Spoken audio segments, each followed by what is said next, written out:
Já estou querendo ser abril, tá vendo? É vontade de Jesus voltar logo, é remir o tempo. Que bom que a igreja está ligada. Não foi intencional, mas foi muito bom.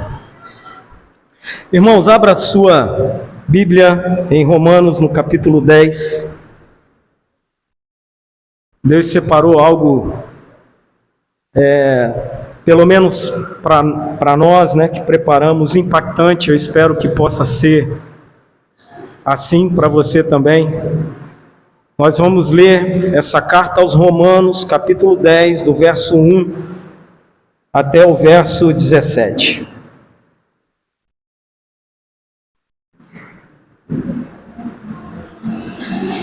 E aqueles que puderem, em reverência à palavra do Senhor, fique de pé. E o texto diz assim: irmãos, o desejo do meu coração e a minha oração a Deus pelos israelitas é que eles sejam salvos. Posso testemunhar que eles têm zelo por Deus, mas o seu zelo não se baseia no conhecimento, porquanto, ignorando a justiça que vem de Deus e procurando estabelecer a sua própria, não se submeteram à justiça de Deus, porque o fim da lei é Cristo, para a justificação de todo o que crê. Verso 5, Moisés descreve desta forma a justiça que vem da lei: o homem que fizer essas coisas viverá por meio delas. Mas a justiça que vem da fé diz: não diga em seu coração, quem subirá aos céus, isso é, para fazer Cristo descer, ou quem descerá ao abismo, isso é, para fazer Cristo subir dentre os mortos. Mas o que diz? A palavra está perto de você, está em sua boca, está em seu coração.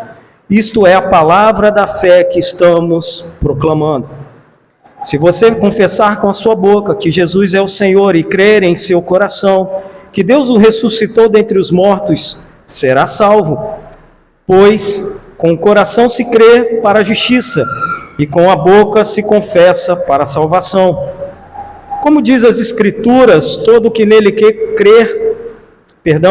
todo que nele confia, jamais será envergonhado. Não há diferença entre judeus e gentios, pois o Senhor é Senhor de todos e abençoa ricamente todos os que invocam. Porque todo aquele que invocar o nome do Senhor será salvo. Como, pois, invocarão aquele em quem não creram? E como crerão naquele de quem não ouviram falar? E como ouvirão, se não houver quem pregue? E como pregarão, se não forem enviados? Como está escrito: são belos os pés daqueles que anunciam as boas obras.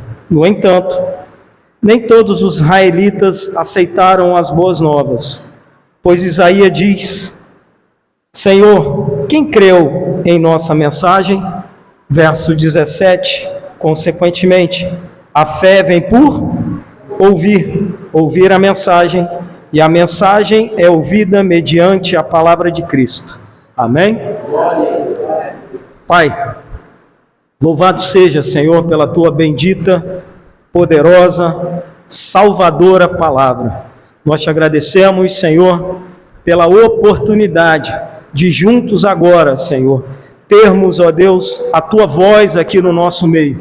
Que essa tua voz, Senhor, poderosa, que ela pode ser como um trovão e ela também pode ser como uma brisa, ecoe em nossos corações nessa noite, Pai, trazendo não somente aquilo que necessitamos, não aquilo que pedimos, mas que a sua infinita e gloriosa bondade, Senhor, seja estendida a todos nós aqui nessa noite, a todos os lugares, a todos os corações, aonde essa mensagem chegar, ó Deus, que possamos nos render realmente aos teus pés, entendendo, Senhor, que o Senhor é o caminho, a verdade e a vida. Nós te glorificamos em nome de Jesus. Amém e amém. Irmãos, nós lemos esse texto E realmente uma leitura assim, dinâmica, rápida, parece um texto muito confuso, de certa forma. É claro que, para quem não sabe, a carta aos Romanos, ela tem um cunho teológico muito forte. Afinal de contas, era uma igreja em Roma, e Roma conhecia bem, os judeus. Roma conhecia muito bem a metodologia de culto dos judeus. Afinal de contas, o povo judeu estava ali em Roma, na região de Roma. Então, eles sabiam bem quem eram os judeus. E por isso, Paulo, em sua carta a essa igreja em Roma, ele tem muito cuidado, ele tem toda a preocupação em exatamente expor essa teoria, essa teologia de Cristo, entendendo, fazendo com que as pessoas façam sempre essa menção, essa comparação. Vocês veem o que os judeus fazem, mas o que Cristo faz é isso, o que Cristo apresenta é isso. E ele fala, nesse trecho do qual nós lemos, exatamente sobre a expectativa dele, que os israelitas fossem salvos, que os israelitas encontrassem essa verdade, que eles realmente fossem alcançados no seu entendimento de que o tempo da lei passou. O tempo da lei passou. E por isso, irmãos, e muito mais por outra realidade, esse texto nos revela uma dura verdade, que Paulo descreve nessas linhas, e nós vamos perceber aqui nessa noite, como isso é real em muitas das nossas vidas. A gente tem vivido um tempo, irmãos, aonde muitos estão perdendo a fé. Uma das palavras que eu mais ouvi nessa semana: o irmão está fraco, a irmã perdeu a fé, o irmão está desanimado. Eu conheço alguém que está desacreditado. Eu conheço alguém que está às prestes da paralisia. Eu conheço alguém que está às portas de abandonar essa fé. E esse texto, irmãos, ele revela exatamente alguns motivos, e nós vamos comentar aqui aproximadamente uns 4, que vai servir como um termômetro para nós aqui nessa noite, para nossa reflexão, para nossa autoavaliação diante da nossa história e diante do nosso caminho com o Senhor. Percebam, irmãos, que muitas das vezes, diante de tantas essas adversidades que temos vivido, diante de tantos problemas que temos vivido, afinal de contas, a fase adulta tem se tornado um peso e um fardo para muitos de nós. E é interessante que eu não vejo essa afirmativa do povo no passado. Mas atualmente, muitos têm até tentado negar a fase adulta, essa fase da responsabilidade, diante de tantas demandas e de tantas coisas que ela nos tem apresentado. E por isso, nós sempre atribuímos a fatores externos o motivo da nossa falta de fé. O motivo da nossa falta de fé pode ser o mundo, as coisas que estão acontecendo no mundo. O motivo da nossa falta de fé pode ser a doença que talvez você possa estar atravessando ou vivendo. O motivo da nossa falta de fé pode ser exatamente a desesperança ou a falta de perspectiva no futuro. Por isso, você pode estar com a sua fé abalada. Você pode estar com a sua fé abalada por circunstâncias como o medo. Você pode estar com a sua fé abalada por circunstâncias como exatamente o tamanho da responsabilidade que eu e você temos como adulto. Você pode estar com falta de fé, porque quem sabe no meio da igreja o que você tem visto é exatamente pessoas que não caminham e que não imitam a Cristo. Quem sabe a sua falta de fé exatamente tem sido porque a incredulidade de muitos a falta de amor, a incredulidade, ela tem crescido. E todos esses, irmãos, são valores e situações válidas para a nossa vida. São situações válidas para a nossa existência. Mas há algo, irmãos, contidas nesse texto que nos revelam muito mais do que fatores externos. É difícil a gente ter que atravessar diversos momentos. É difícil a gente ter que atravessar por algumas situações que elas aparecem diante de nós. Realmente, ela é difícil. E há momentos, irmãos, que por mais que a gente se esforce, a gente continua sozinho. E a gente às vezes não entende o porquê. Mas como sempre, a gente sempre acaba transferindo essa responsabilidade, ou não conseguindo entender o que Deus quer fazer ou falar através dessas circunstâncias. A primeira coisa que fica evidente, que Paulo escreve aqui para nós, está exatamente entre o versículo 1 e o versículo 4. Quando ele fala sobre esse povo, quando ele fala sobre os judeus, ele faz uma declaração, pelo menos na minha versão, diz que eles até têm zelo por Deus, mas que faltam a eles conhecimento da verdade. E é interessante, irmãos, porque quando nós trazemos isso para a nossa realidade, nós podemos estar sim, de fato, eu acredito em Deus, eu creio em Deus, eu creio que Ele criou os céus e a terra, eu creio que Ele enviou o seu Filho, foi morto, crucificado, morto, ressuscitou ao terceiro dia. Eu creio nisso, João Paulo, eu creio nisso, mas parece que para muitos de nós nesse tempo, essas informações ou esse conhecimento não tem provocado algo diferente ou algo consistente na nossa vida. Parece que o fato de termos a Deus, irmãos, é indiferente. Quando nos deparamos com a realidade que muitos vivem no mundo, parecem que às vezes quem está no mundo tem muito mais esperança, tem muito mais expectativa, tem muito mais perspectiva, irmãos. E quanto a nós, o povo de Deus, que devíamos estar exatamente consistentes, que devíamos estar firmados, irmãos, temos os nossos joelhos tão vacilantes, estamos tão inseguros naquilo ao qual entregamos boa parte da nossa vida. Muitos aqui têm 10, 15, 20, 30 anos de caminhada e continuamos no mesmo processo de inconsistência, irmãos. Nós cremos em Deus, nós cremos que Ele criou Adão e Eva, nós cremos que Ele disse, haja luz, e houve luz. Nós cremos em muita coisa, mas Paulo faz essa declaração no verso 2, que esse zelo, ele não se baseia no conhecimento.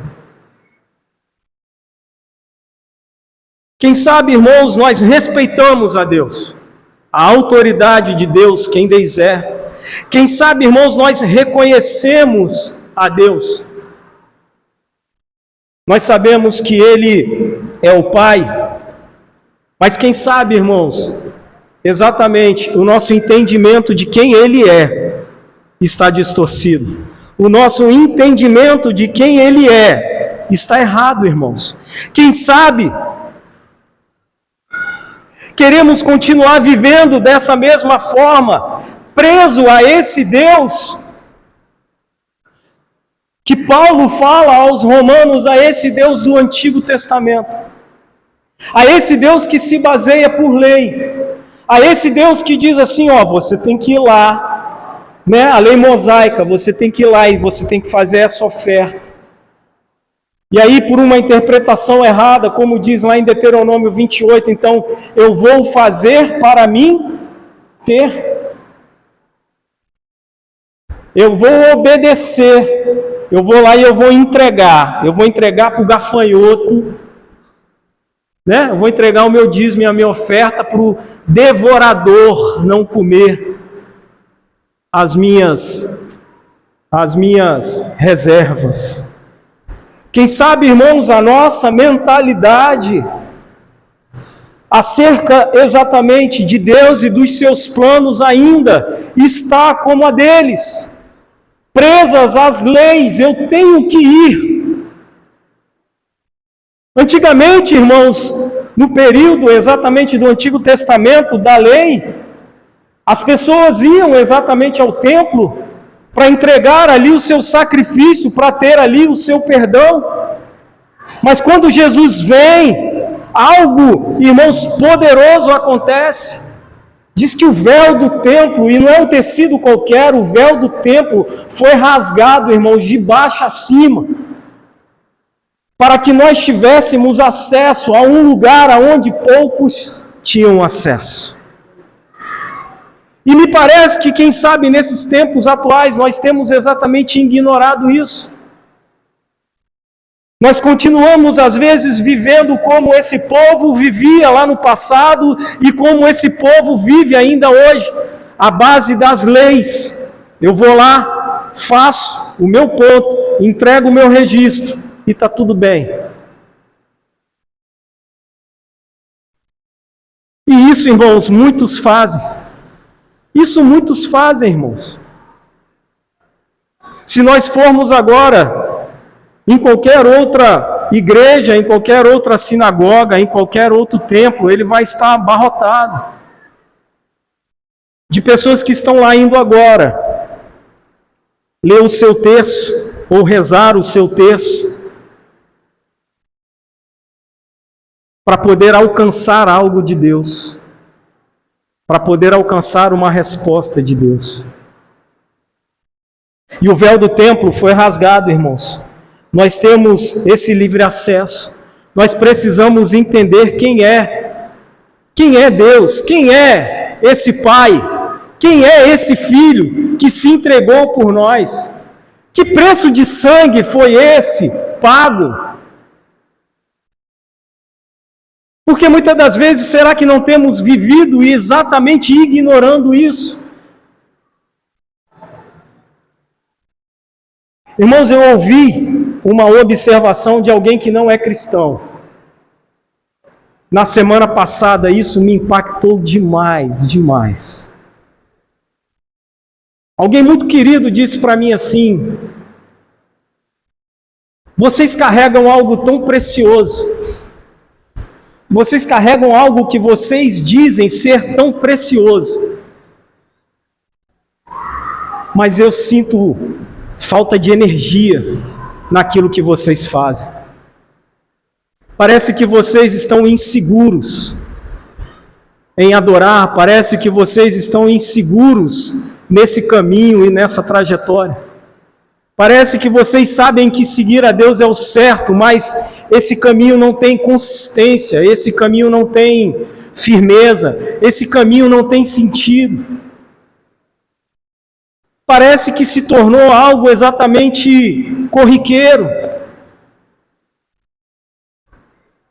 E quando a gente passa a entender que o que Cristo tem para nós não é exatamente essa vida de religiosidade, mas o que Ele propõe a nós é um estilo de vida diferente. Nós já falamos isso aqui inúmeras vezes. É uma vida constante de adoração, é uma vida constante de entrega, é uma vida constante missional, irmãos. Façamos o que façamos. A Bíblia diz: quer comais, quer bebais, ou quer façais qualquer outra coisa, fazei em nome do... Mas a gente insiste, irmãos, em separar sagrado e secular. A gente insiste, irmãos, em falar para Deus: Deus, até aqui. E depois a gente não entende exatamente porque a nossa fé está fraca. Depois a gente não entende exatamente porque estamos desanimados. A segunda verdade que esse texto nos mostra, está lá entre os versículos 5 e 9. E essa verdade, irmãos, ela é algo notório, claro no texto. Porque Paulo vai dizer aos romanos: olha, eles não encontraram a Cristo. Essa é a grande verdade. Eles não entenderam como está lá nos versos 5, 6. Eles ainda continuam baseados naquilo que Moisés escreveu. Eles ainda não conhecem a verdadeira justiça. Eles ainda não conhecem quem é esse Cristo. Irmãos, será que nós não estamos nessa caminhada há anos e de fato nós ainda não conhecemos a Cristo? Será que nós que estamos aqui nessa noite somos capazes de afirmar: eu conheço a Cristo? Eu entendi a sua obra, eu entendi o seu ministério, eu conheço a Cristo. Eu sei quem Ele é. Eu tenho comunhão com Ele. Eu sei o que Ele faz, eu sei o que Ele gosta. Isso é muito forte, irmãos, porque quando estamos aqui num culto como esse, um culto solene, dominical, nós estendemos as nossas mãos, nós fazemos declarações através das canções: eu te amo, eu te amo, eu te venero, eu me prostro. Mas, irmãos, como é que eu tenho comunhão com alguém? Como é que eu amo alguém que eu não tenho comunhão? Como é que eu amo de verdade alguém com quem eu não tenho convívio? Como é que eu posso dizer exatamente, ou será que não é exatamente por isso que a obra salvífica de Deus não tem mais feito sentido à minha vida? O sangue que Ele derramou na cruz não faz mais sentido para a minha vida? Não é exatamente por isso? Porque quem sabe, irmãos, eu ainda não conhecia Cristo.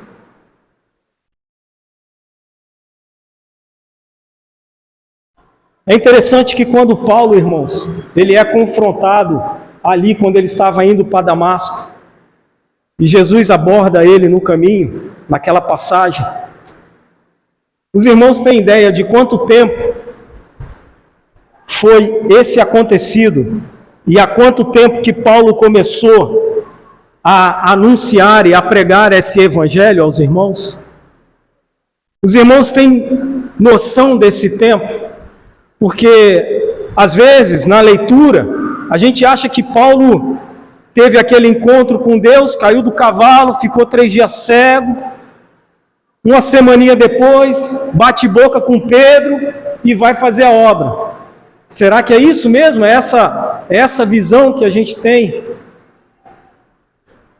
Irmãos, Paulo, para começar a fazer essa obra, ele demorou de 10 a 13 anos para ele começar a sair a pregar o Evangelho.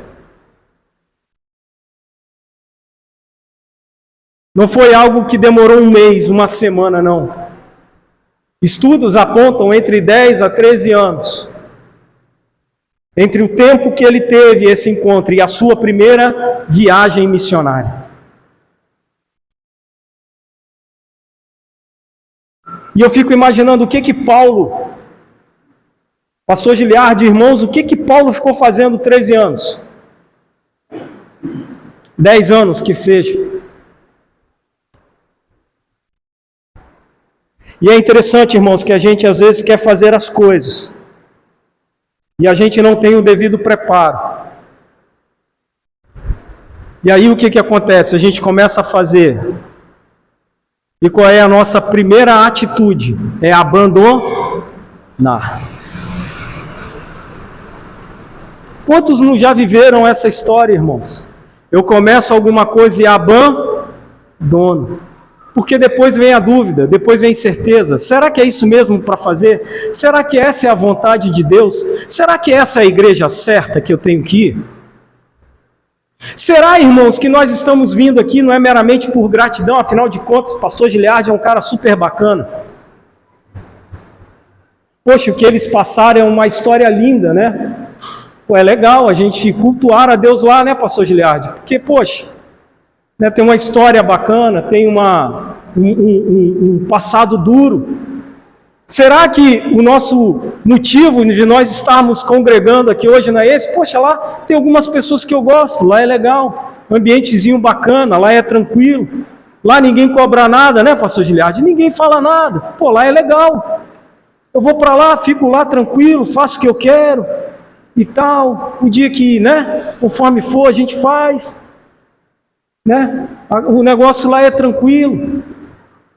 Poxa, João Paulo, conheço João Paulo há tanto tempo, vou congregar em outro lugar? Pô, conheço há 15 anos João Paulo. Poxa, eu não vou para outro lugar, né? 15 anos que eu conheço João Paulo. Será, irmãos, que exatamente não são essas coisas a qual nós estamos firmados?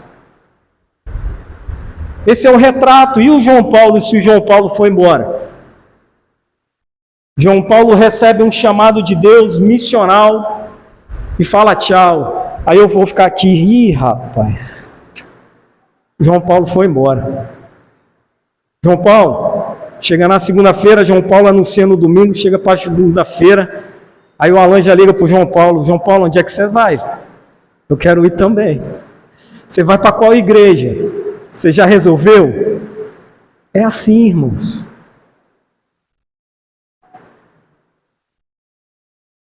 Esse povo, ele ainda não tinha encontrado com esse verdadeiro Deus. O povo, ele era justificado pela lei, obedecer obter a vida à medida da obediência da lei. E eu te faço essa pergunta: quantos estão aqui hoje? Quantos talvez, irmãos, essa palavra é uma palavra mesmo de confronto, e eu falo ela com todo o amor do meu coração. Quantos de nós que possamos estar aqui não fomos embora ainda dessa comunidade ou dessa congregação com medo de Deus pesar a mão? Não, eu não vou sair de lá porque eu estou com medo de Deus pesar a mão. Quantos de nós não pode ter tido ou estar tendo, irmãos, esse sentimento? Por isso que nós precisamos entender isso. Irmãos, o Antigo Testamento passou. Ele tem o seu valor. Amém? Ele tem o seu valor, porque não existiria um novo sem o antigo. Mas o que nós temos hoje é Jesus Cristo.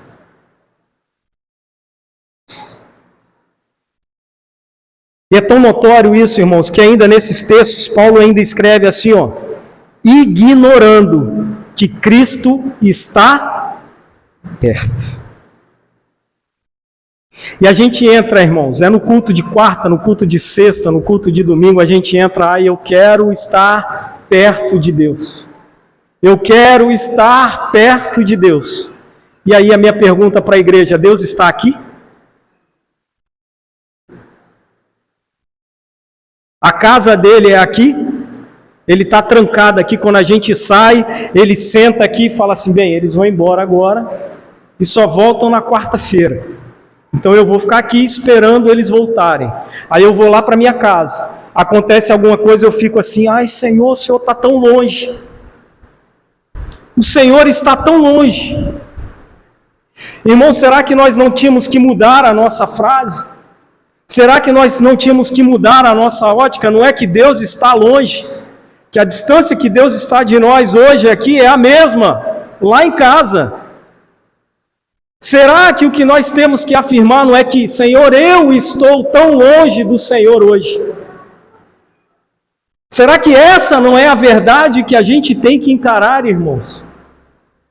Será que essa, de fato, não é a realidade que a gente tem que encarar? Não é Deus que está longe, irmãos. Ele nunca está longe. Ele nunca esteve longe dos seus.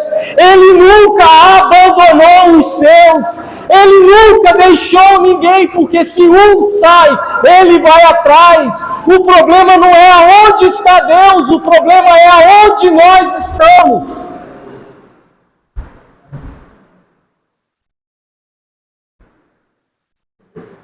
Quem sabe, irmãos, assim como os judeus do verso 9 ao 13, achamos ainda que aquele homem que morreu no madeiro não era ninguém. Ou acreditamos que ele é o Filho de Deus, mas quem sabe, olhamos e achamos que ele ainda está lá na cruz. E por que eu digo isso? Porque do verso 9 ao verso 13, Paulo fala de uma coisa, irmãos, que é vital para a vida do crente. Nesse texto, quando você transcreve ele para o original, a palavra fé que aparece aí, ela está literalmente dizendo confiança. O que Paulo está escrevendo aos romanos é que o povo não tinha confiança. E se eu não confio, eu tenho o quê? Insegurança, eu tenho medo, eu tenho incerteza, eu tenho dúvida. A terceira coisa que esse texto nos mostra, quem sabe é isso, que Jesus ainda está lá no madeiro, ele morreu e continua morto lá. E que nada mais além disso aconteceu, irmãos. Porque parece que tudo que Cristo fez, tudo que já aconteceu, as nossas próprias experiências, a nossa própria conversão, a nossa própria história, parece que tudo foi errado. Parece que nada mais faz sentido. Será, irmãos, que eu e Vanesca não temos esquecido do milagre que é o Samuel, do milagre que foi Isaac na nossa vida quando ela não podia engravidar? Será que eu tenho esquecido disso? E que se isso, realmente isso não é o suficiente, o milagre dele ter aberto a madre da Vanesca, o milagre dele ter feito isso, o milagre dele ter restaurado o nosso casamento, pera lá! Ele morreu para me salvar dos meus pecados. Mas isso, irmãos, parece que entra no nosso ouvido hoje e é indiferente. Quem é esse? O povo naquela época perguntava: quem é esse que é capaz de perdoar os pecados de alguém? Quem é esse? Ele é o Filho de Deus que tira o pecado do mundo. Mas a gente entra, sai daqui talvez, quem sabe, e aí, irmãos, parece que quando o Zé Maria, alguém ali, fecha a porta, Jesus fica aqui dentro sentado. Dali para fora, a gente não leva Jesus. O nosso estilo de vida, o que a gente faz, o que a gente fala, o que a gente planeja, o que a gente pensa, irmãos, não envolve a Cristo. Será que essa não é a realidade que nós precisamos assumir hoje? Senhor, eu saio daqui para fora, eu estou preocupado com a minha segunda, eu estou preocupado com o que eu vou fazer domingo, eu estou preocupado com o problema que eu estou vivendo, eu estou preocupado porque a minha mulher não faz as coisas, eu estou preocupado porque o meu marido fala isso, eu estou preocupado com tanto monte de coisa, e a gente simplesmente, irmãos, ignora o Filho de Deus.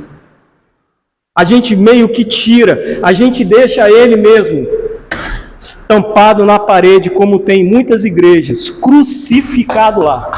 Ele está lá morto, ele não pode ver, não pode ouvir, não pode falar, ele está morto. E a gente, irmãos, vive essa vida, de semana em semana. E depois, a gente vira para a irmã, para o pastor, liga lá, pastor Giliardi, terça-feira, quarta-feira, pastor, bateram no meu carro, eu não sei o que está acontecendo não, a minha fé está fraca, pastor. A minha fé está fraca. Irmãos, nós servimos a um Deus que quando a fé dos seus está fraca, sabe o que ele faz? Guarde isso no teu coração. Os seus, quem tem um chamado, quando a sua fé está fraca, sabe o que ele faz? Ele vai te botar lá no peixe, lá na barriga do peixe. E não vai deixar você fugir. Se eu for lá no monte, o Senhor vai estar. Se eu for lá no abismo, o Senhor vai estar. Porque a gente vai tentar fugir dele e não consegue. Aquele que tem um chamado, meu irmão, você pode ir para qualquer lugar, até para a barriga do peixe, mas Deus vai estar lá com você. Deus vai estar lá com você.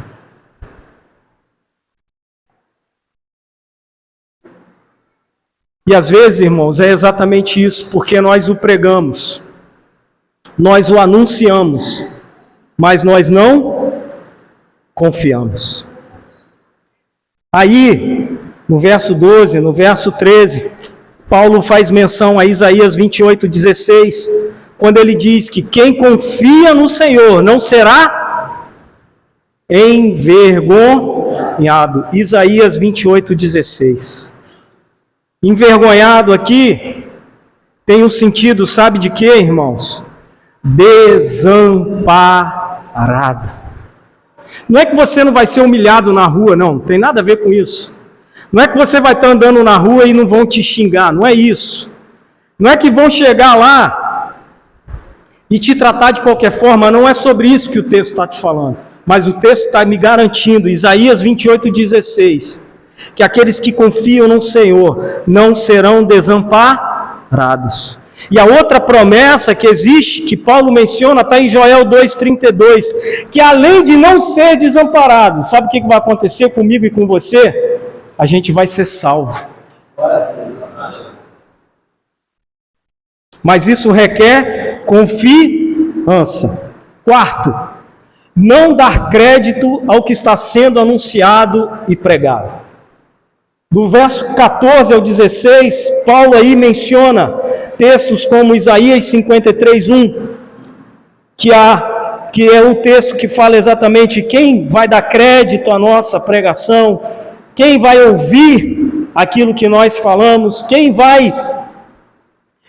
Deixa eu ver se eu acho aqui. Verso de número...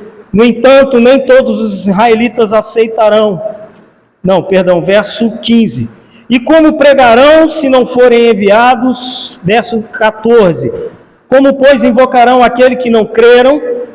E como crerão naquele de quem não ouviram falar? E como ouviram se não ouviram quem pregue? E como pregarão se não forem enviados, como está escrito? Isso aí é Isaías 53:1, tá? Paulo faz menção desse texto, desse trecho de Isaías aqui nesse texto.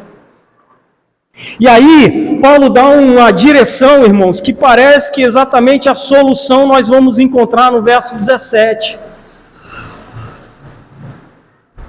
Bem, então qual é a solução, Zé Maria? Vamos pregar, irmãos. Qual é a solução, João Paulo? Vamos pregar. Vamos pregar. Mesmo o que está afirmado, de acordo com o que está em Isaías 53, então a solução é exatamente essa, vamos anunciar. E aí no verso 17, exatamente ele fala, irmãos, a fé vem pelo ouvir, e ouvir a palavra. E aqui eu abro um parênteses, pedindo perdão à igreja, porque diversas vezes eu preguei esse texto errado.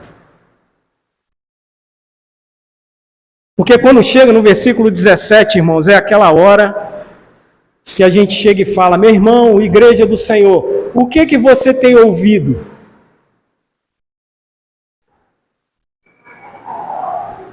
O que você tem gasto o seu tempo ouvido? Você tem ficado mais nas redes sociais, séries, minisséries, filmes, notícias? O que você tem ouvido? Porque se a fé vem pelo ouvir e ouvir a palavra, a solução está aqui, irmãos.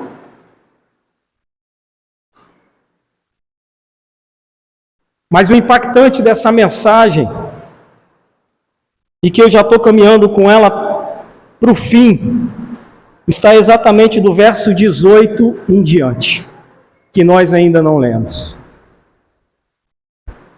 Eu poderia ficar aqui pelo menos meia hora, tratando com a igreja sobre daquilo que você tem ouvido. Olha, o que você tem ouvido? Olha, o que você tem visto? Os seus olhos são a janela da alma, não é isso? É bíblico. Está escrito. E aí você, realmente, né? O que está na sua mente? Mas Paulo, irmãos, ele traz um decreto, ele traz uma revelação nesse texto, que por às vezes a gente pregar só até aqui, a gente ainda não percebeu. Olha o que diz esse texto, do verso 18 em diante, se você puder me acompanhar aí na sua Bíblia. Mas eu pergunto, eles não a ouvirão? E olha a resposta, irmãos. Claro que sim. A sua voz ressoou por toda a terra, e as suas palavras até os confins do mundo. Novamente pergunto, será que Israel não entendeu? Em primeiro lugar, Moisés disse: farei que tenham ciúmes de quem não é o meu povo, e os provocarei a ira por meio de um povo sem entendimento. Verso 20. E Isaías diz ousadamente: fui achado por aqueles que me procuravam. Revelei-me àqueles que não perguntavam por mim. 21. Mas a respeito de Israel ele diz: o tempo todo estendia as mãos a um povo desobediente e rebelde. O que a gente ouve é importante, mas, irmãos, nós temos ouvido. Talvez você só tenha ouvido quando vem aqui no domingo, mas você tem ouvido a palavra de Deus. E o que me traz de mais impacto nesse texto é exatamente essa revelação. Será que o meu coração não está tomado de desobediência e rebeldia?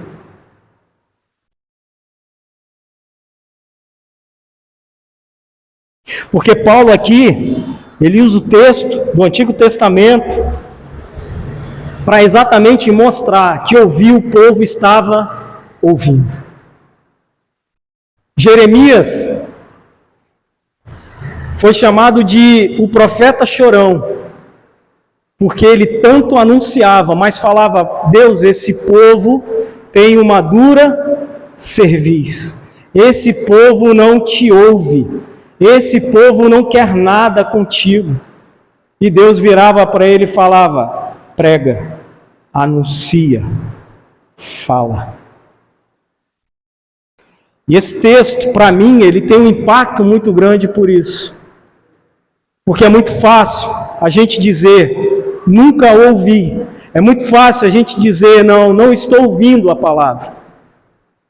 Mas a gente atribuir isso à igreja, a gente atribuir isso ao sistema, a gente atribuir isso a diversas outras coisas. Mas todos nós temos acesso à palavra do Senhor hoje. Se não for por aqui, pelo celular, de qualquer forma. E eu sei que o celular não sai do bolso de ninguém. O problema, irmãos, será que é a falta de ouvir? Ou será que o meu problema, eu estou falando por mim, tá? Por mim. Será que o meu problema não é rebeldia e desobediência? E isso é fácil de entender, irmãos. Eu sempre gosto da ilustração do filho com o dedo na tomada. Um pai ou uma mãe com um filho sempre vai dizer para o filho ou para a filha: não põe o dedo na tomada. Sempre. Enquanto ele tiver que anunciar isso, ele vai anunciar: não põe o dedo na tomada. E quem tem criança aqui sabe, todos nós aqui temos crianças, ou já tiveram. Parece que quanto mais a gente fala, não faz, mais eles fazem. E o que é isso?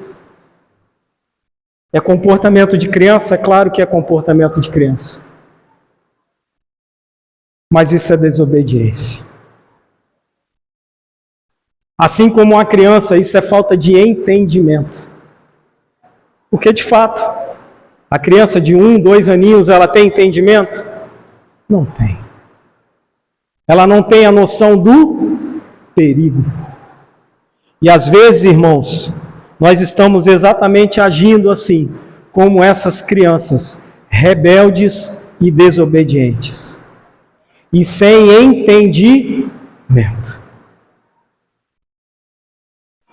Irmãos, nós temos vivido um tempo aqui, específico, na igreja Geração de Samuel, aonde Deus tem falado claramente coisas que precisamos pôr em prática na nossa vida. E detalhe, as coisas que Deus tem anunciado no nosso meio não são coisas novas. Pastor Giliardi, domingo passado, estava falando sobre o quê? Quem lembra? Oração.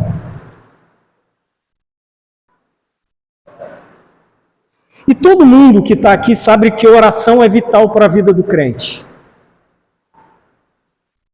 Mas ele reservou 40, 50 minutos do nosso tempo de culto para ele, para que o pastor Giliardi viesse aqui e falasse sobre a necessidade da oração no nosso meio. E às vezes, irmãos, como um filho desobediente e rebelde, a gente vai lá de novo, ainda olha para o pai, tem filho que faz isso, ainda olha para a cara do pai e da mãe, dá um sorrisinho e põe o dedo na tomada. A gente às vezes é capaz de olhar para Deus e falar: Senhor, eu não tenho tempo. Senhor, hoje não vai dar. Senhor, hoje, muito problema. E se fala. E se fala. Irmãos, o problema de Israel não era a falta de ouvir a verdade. O problema de Israel era tão sério, irmãos, tão sério. João Paulo, Alain, a gente já conversa muito sobre isso. A verdade caminhou entre eles. A verdade estava lá, pastor Giliardi. A verdade passou 3 anos com eles, fazendo milagre, pregando e anunciando. A verdade estava no meio deles. Mas se passou 3 anos, e eles voltaram lá para o Muro das Lamentações, e continua: Senhor, eu vou colocar o dedo na tomada, porque ainda não aconteceu, ainda não vi. O problema, irmãos, é muito mais além de não ouvir. Se nós que estamos aqui hoje temos a consciência de que não estamos ouvindo, glória a Deus por isso. Mas nós precisamos sim tomar cuidado, ouvir mais a palavra para alimentar a nossa fé. E quando eu digo isso, é exatamente isso. Conhecer a Cristo é conhecer a palavra. Conhecendo a palavra, eu tenho comunhão com Cristo. Tendo comunhão com Cristo, a minha confiança com Cristo vai ser maior. Eu vou passar a ter uma vida de oração. Eu vou entender qual é a minha missão. Eu vou entender para onde eu tenho que ir. Eu vou entender o que eu tenho que fazer. Eu vou ter decisões mais assertivas de acordo com a palavra. Então a palavra não é só a fonte de resposta. Essa palavra que nós estamos falando aqui nessa noite, irmãos, é uma palavra que nos aponta exatamente a um estilo de vida, uma forma de viver, uma forma de caminhar na terra. Não é simplesmente um milagre que Deus pode conceder, e Ele pode. Não é resolver o problema de uma enfermidade, que Ele pode. É muito mais além do que isso. É salvação, é transformação, é regeneração de vida. Porque quem sabe, irmãos, nós não estamos assim como o povo de Israel, rebelde e desobediente. Aonde Deus está falando, não faz. Não faz. Não é assim. Não vive os seus dias dessa forma. Não vive os seus dias indiferente. Amanhã é segunda-feira. Não passa segunda-feira sem ter comunhão comigo. Não passa terça-feira sem ter comunhão comigo. Não me ignora. E o que eu acho, irmãos, mais confortante de Deus é que mesmo que eu ignore Ele na segunda, quando eu entro aqui e em sinceridade de coração, Ele não está assim.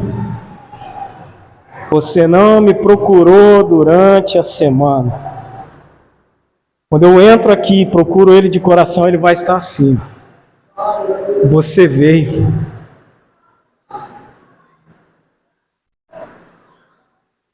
Será que o problema da nossa falta de fé não é exatamente o quanto temos ignorado a esse Deus? Será que a nossa falta de fé,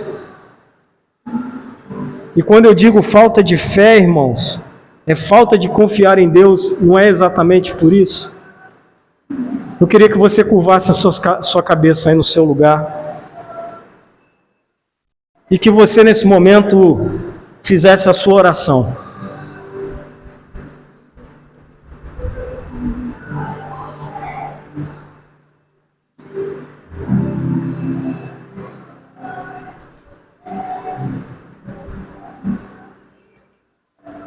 Abre o meu coração, quero sentir teu grande amor.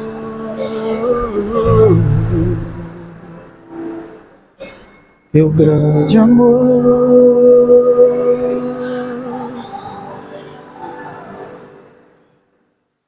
Abre os meus ouvidos, eu quero ouvir. Abre os meus olhos, eu quero ver. No meu coração quero sentir de amor, oh, teu grande amor. Eu quero me apaixonar outra vez. Eu quero me desesperar outra vez. Eu quero perder o sono outra vez, queimando de amor por ti.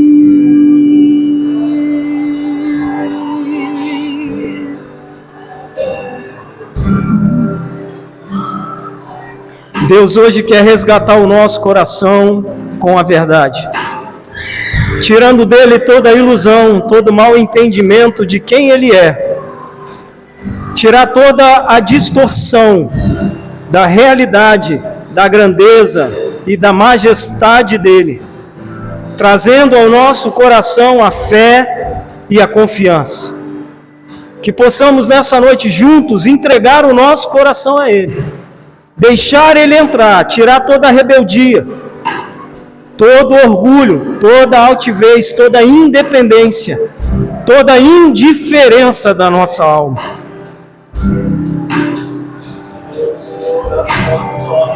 Abre meu coração, quero sentir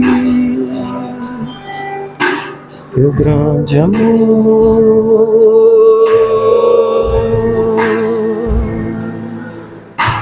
teu grande amor.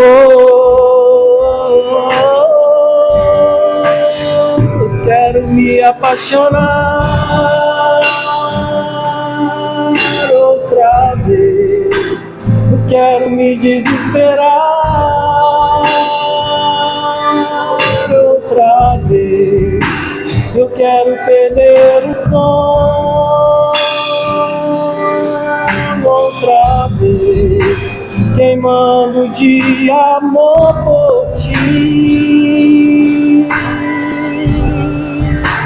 Eu quero me apaixonar outra vez. Se você orou, se coloque de pé em nome de Jesus.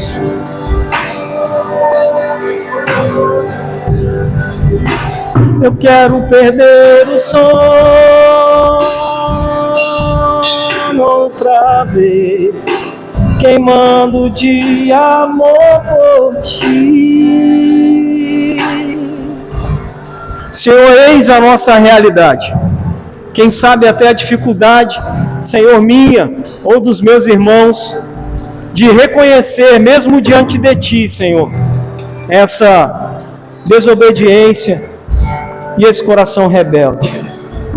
Mas o Senhor que prescruta o nosso coração, Senhor, através dessa palavra que foi, Senhor, não no sintoma, mas que foi na causa do problema, apontando, Senhor, a realidade do nosso coração, possamos entregar ele a Ti nessa noite, clamando a Ti que o Senhor de fato governe a nossa história, governe, Senhor, o nosso coração, que o Senhor seja o primeiro, que o Senhor seja o único, que nós não venhamos a ser movidos, Senhor, por aquilo que o nosso coração inclina, porque como muitos homens do Senhor já disseram, o nosso coração é uma fábrica de ídolos.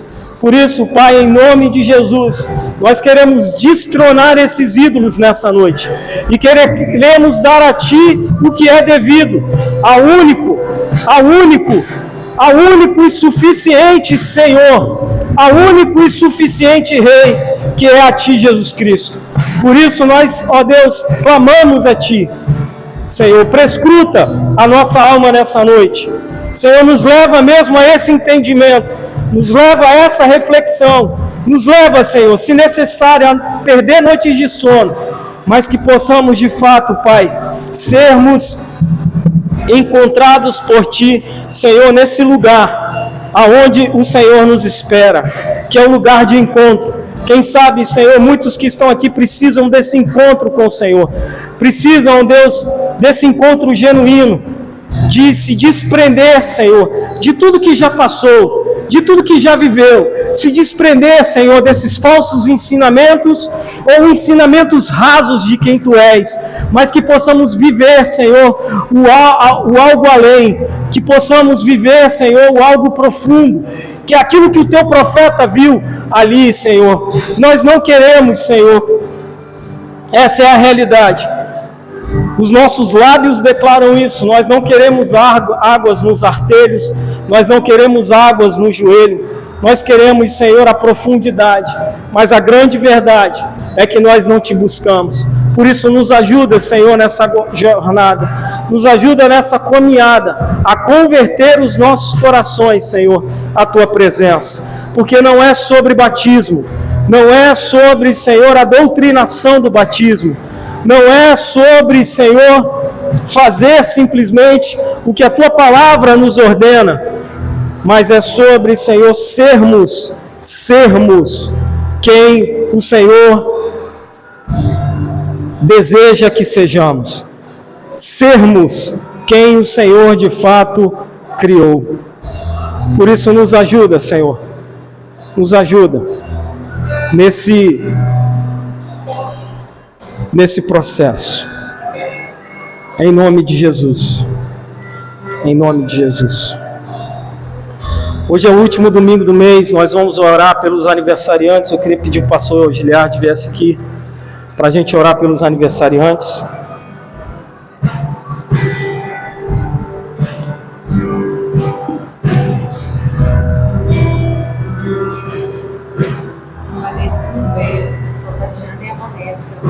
A irmã Tatiana vem aqui, por gentileza. A Vanessa não veio. Tem mais alguém que faz aniversário em março?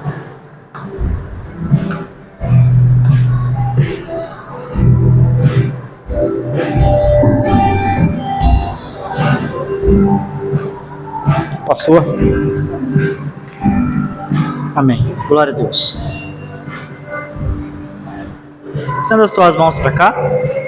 Vamos orar. Lembrando também da Vanessa, que não está presente, mas também vai receber essa oração. Senhor Deus e eterno Pai, Pai do nosso amado Senhor e Salvador Jesus Cristo,